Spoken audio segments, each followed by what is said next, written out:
Hello students, how are you all? I hope you all are fine. My name is Parul Rana and I'll teach you Hindi व्याकरण. So let's start with the chapter भाषा और व्याकरण. भाषा ईश्वर की सृष्टि में जितने भी प्राणी हैं उन सब में भावों और विचारों का होना सर्वविदित है. प्राचीन काल में लोग यह समझते थे कि केवल मानव ही भावों और विचारों से युक्त हैं और आपस में इनका आदान प्रदान करता है, लेकिन नए शोध और अनुभव यह बताते हैं कि सभी प्राणी विभिन्न बोलियों या संकेतों के माध्यम से संदेशों का आदान प्रदान करते हैं. इतना आवश्यक है कि मनुष्यतर प्राणियों की बोलियां और संकेतों का इतना विकास नहीं हुआ और वे स्थिर हैं. आदिकाल में मनुष्य प्राणियों की तरह सीमित बोलियां तथा संकेतों का प्रयोग करता था. मानव सृष्टि का सर्वाधिक विवेकशाली प्राणी है, इसलिए इसने कालांतर में अन्य आविष्कारों के साथ एक प्रमुख आविष्कार के रूप में भाषा को जन्म दिया. तो प्राचीन काल में ये समझा जाता था कि पहले सिर्फ मानव मतलब मनुष्य ही अपनी बातों को, अपने विचारों को, भावों को बोलकर या संकेतों के द्वारा प्रकट कर सकते हैं. पर अब नए अनुभव से ये पता चलता है कि हर प्राणी, हर एक तरह सभी प्राणी अपनी विभिन्न बोलियों में संकेतों के माध्यम से अपने संदेशों को, अपनी भावों को आदान प्रदान करते हैं. और प्राणी अलग अलग बोलियां, संकेतों के माध्यम से भी अपना विचारों का आदान प्रदान करते हैं. और आदिकाल में मनुष्य प्राणियों की तरह सीमित बोलियां तथा संकेतों का प्रयोग करता था और अब धीरे धीरे हम विकास कर रहे हैं क्योंकि मानव सृष्टि का सर्वाधिक विवेकशाली प्राणी है. जिस विकसित साधन के द्वारा मनुष्य बोलकर या लिखकर अपने भावों या विचारों का आदान प्रदान करता है उसे भाषा कहते हैं. निश्चित भौगोलिक क्षेत्र के अंतर्गत अलग अलग मानव समुदाय ने अपनी अलग अलग भाषाएं विकसित कर ली हैं. इसी कारण कुछ कुछ दूरी पर लोग अलग प्रकार से बोलते दिखते हैं. भारत के विभिन्न राज्यों में भिन्न भिन्न भाषाएं बोली जाती हैं, जैसे हिंदी, बांग्ला, मराठी, उर्दू, गुजराती, कन्नड़, पंजाबी, कश्मीरी, मणिपुरी आदि. विश्व के विभिन्न देशों में विभिन्न भाषाएं बोली जाती हैं, जैसे रूस में रशियन, चीन में चीनी व इंग्लैंड में अंग्रेजी भाषा आदि. ध्यान दें, भाषा वह समर्थ साधन है जिसके द्वारा मनुष्य बोलकर या लिखकर अपने भावों या विचारों का आदान प्रदान करता है. तो भाषा क्या है? वो माध्यम जिससे हम अपनी बात को, अपने विचारों को बोलकर या लिखकर प्रकट करते हैं और दूसरों की बातों को समझते हैं. और हर क्षेत्र में अलग अलग विभिन्न भाषाएं बोली जाती है और हर देश में भी अलग भाषाएं बोली जाती हैं. भाषा के प्रकार. भाषा मुख्य रूप से दो प्रकार की होती है. पहली मौखिक भाषा, दूसरी लिखित भाषा. तो भाषा के कितने रूप होते हैं? दो, मौखिक और लिखित. मौखिक भाषा, इस भाषा के द्वारा हम अपने विचार मुख से बोलकर दूसरों के सामने प्रकट करते हैं और दूसरे सुनकर हमारे विचारों को समझते हैं. मौखिक भाषा का प्रयोग साक्षर और निरक्षर दोनों व्यक्ति करते हैं. दैनिक जीवन में हम सबसे अधिक मौखिक भाषा का प्रयोग करते हैं. ध्यान दें, मुख से बोली गई भाषा को मौखिक भाषा कहते हैं. तो मौखिक भाषा कौन सी होती है? जिसमें हम अपने विचारों को बोलकर प्रकट करते हैं और सामने वाले की बातों को सुनकर समझते हैं. और मौखिक भाषा को साक्षर और निरक्षर मतलब पढ़े लिखे लोग और जो पढ़े लिखे नहीं होते हैं वो भी इस्तेमाल कर सकते हैं. और दैनिक जीवन में मतलब हम अपनी डेली लाइफ में ज़्यादातर मौखिक भाषा का ही प्रयोग करते हैं. लिखित भाषा, कभी कभी हम अपनी बातों को पत्रों और संदेशों के माध्यम से दूसरों तक पहुंचाते हैं. इसके लिए हम लिखित भाषा का प्रयोग करते हैं. लिखित भाषा का प्रयोग केवल साक्षर लोग ही कर सकते हैं. किसी विचार एवं तथ्य को वर्षों तक सुरक्षित रखने के लिए लिखित भाषा का ही प्रयोग किया जाता है. ध्यान दें, अपनी बातों एवं भावों को लिखकर दूसरों को समझाना लिखित भाषा कहलाती है. लिखित भाषा कौन सी होती है? जिसमें हम अपनी बातों को लिखकर समझाते हैं और दूसरों की पढ़कर समझते हैं. और लिखित भाषा का प्रयोग केवल साक्षर लोग ही कर सकते हैं. और जब हमें अपने विचारों को, किसी तथ्य को वर्षों तक सुरक्षित रखना हो तो हम उसे लिखित भाषा के प्रयोग से ही रख सकते हैं. करके सीखें। पहला, निम्नलिखित भाषाएं भारत के किन किन राज्यों में बोली जाती हैं? कश्मीरी कश्मीर, मलयालम केरल, मराठी महाराष्ट्र, गुजराती गुजरात, पंजाबी पंजाब, बांग्ला कोलकाता। दूसरा, निम्नलिखित भाषाएं विश्व के किन देशों में बोली जाती है? जापानी जापान, अंग्रेजी इंग्लैंड, चीनी चीन, अरबी अरब, रशियन रूस, फ्रेंच फ्रांस।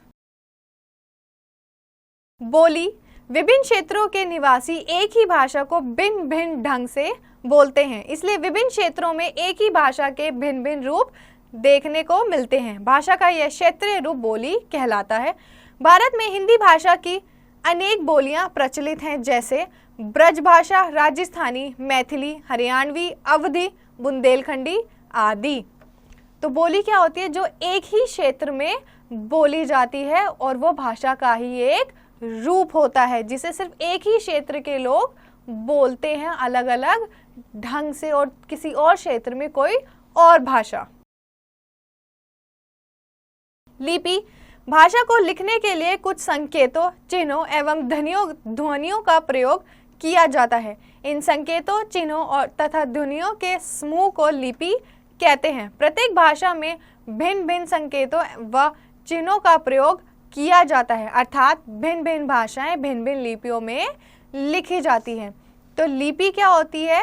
जब हम भाषा को लिखने के लिए किसी संकेत, चिन्हों व ध्वनियों का जो प्रयोग करते हैं उसे लिपि कहते हैं। और हर भाषा की अलग अलग लिपियां होती हैं।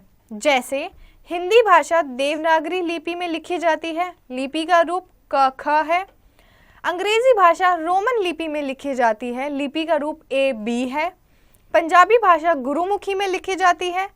संस्कृत भाषा भी देवनागरी लिपि में लिखी जाती है, लिपि का रूप क ख है। उर्दू भाषा फारसी लिपि में लिखी जाती है। तो हर भाषा की अलग अलग लिपि होती है और उसके रूप अलग अलग होते हैं। याद रखिए, लिपि बदल जाने से भाषा नहीं बदलती, अर्थात एक भाषा को किसी भी लिपि में लिखा जा सकता है। मतलब हम किसी भी भाषा को किसी अलग लिपि में लिख सकते हैं। व्याकरण, सभी भाषाओं को पढ़ने व लिखने के कुछ नियम होते हैं। किसी भी भाषा को बोलने व लिखने के लिए व्यक्ति को उस भाषा के नियमों का पालन करना पड़ता है, जिसके द्वारा व्यक्ति उस भाषा को शुद्ध रूप से बोलता, पढ़ता व लिखता है। भाषा के नियमों को ही उसका व्याकरण कहते हैं। ध्यान दें, व्याकरण वह विद्या है जिसके अध्ययन से हमें भाषा के शुद्ध रूप का ज्ञान होता है। तो व्याकरण क्या होती है? जो हमें भाषा का शुद्ध रूप सिखाती है, उसके नियमों से अवगत कराती है। तो व्याकरण की मदद से हम भाषा को शुद्ध रूप में बोलते हैं, लिखते और पढ़ते हैं। व्याकरण के विभाग, व्याकरण के निम्नलिखित 3 विभाग होते हैं। पहला वर्ण विचार, दूसरा शब्द विचार, तीसरा वाक्य विचार। वर्ण विचार, व्याकरण के इस विभाग के अंतर्गत वर्ण, वर्णमाला, वर्णों के प्रकार, उच्चारण, उच्चारण स्थान आदि के विषय में अध्ययन किया जाता है। तो वर्ण विचार में हम क्या पढ़ते हैं? वर्णों के बारे में सब कुछ पढ़ा जाता है। शब्द विचार, व्याकरण के इस विभाग के अंतर्गत शब्दों की परिभाषा, शब्दों के विभिन्न प्रकार तथा शब्द रचना के वाक्यों में अध्ययन किया जाता है। तो शब्द विचार में हम क्या पढ़ते हैं? शब्दों के बारे में सब कुछ। वाक्य विचार, व्याकरण के इस विभाग में वाक्यों की बनावट, वाक्यों के भेद तथा वाक्यों के अंगों का अध्ययन किया जाता है। तो हम वाक्य विचार में वाक्य कैसे बनाते हैं, क्या होते हैं, इस सब के बारे में सब कुछ पढ़ते हैं। करके सीखें। पहला, निम्नलिखित भाषाएं किस लिपि में लिखी जाती हैं? पंजाबी गुरुमुखी, उर्दू फारसी, संस्कृत देवनागरी, हिंदी देवनागरी, नेपाली देवनागरी, बांग्ला बंगाली। दूसरा, व्याकरण के इन विभागों के अंतर्गत किनका अध्ययन किया जाता है? वर्ण विचार में वर्ण, वर्णमाला आदि, शब्द विचार में शब्दों के बारे में, और वाक्य विचार में वाक्य, उसके प्रकार और आदि।